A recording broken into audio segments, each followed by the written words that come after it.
The doctrine of election is a profound and often misunderstood biblical principle, yet it is central to understanding the sovereignty of God and salvation. Ephesians 1-4-5 tells us, just as he chose us in him before the foundation of the world, that we should be holy and without blame before him in love, having predestined us to adoption as sons by Jesus Christ himself, according to the good pleasure of his will.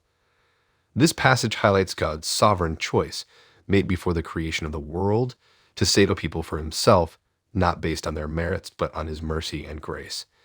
The 1689 London Baptist Confession of Faith, in chapter 10, paragraphs 1-4, elaborates on this doctrine by affirming that God's election is unconditional, not based on foreseen faith or obedience, but solely on his merciful decree.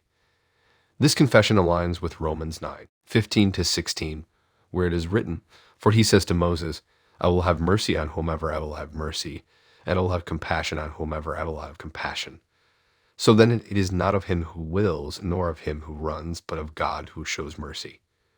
The concept of election challenges human notions of fairness and autonomy, yet it is a testament to the depth of God's love and the extent of his grace. In John 15-16, Jesus himself declares, "You did not choose me, but I chose you and appointed you that you should go and bear fruit, and that your fruit should remain."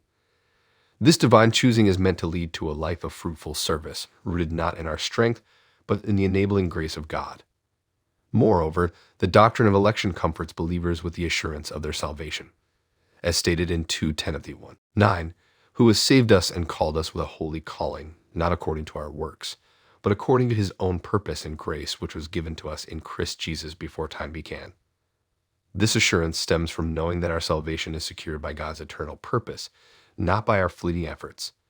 In reflecting on the doctrine of election, we are confronted with the mystery of God's will and the magnitude of his grace. It humbles us, driving us not to pride, but to a deeper reliance on God, and it motivates us to live lives that reflect his grace and glory. As we ponder these truths, may we be drawn to worship, wonder, and the joyous obedience that comes from knowing we are chosen by God, not because of who we are, but because of who he is. Let us embrace this doctrine not as a cause for division, but as a call to marvel at the grace of God, who chooses the lowly and the lost to manifest his glory and grace.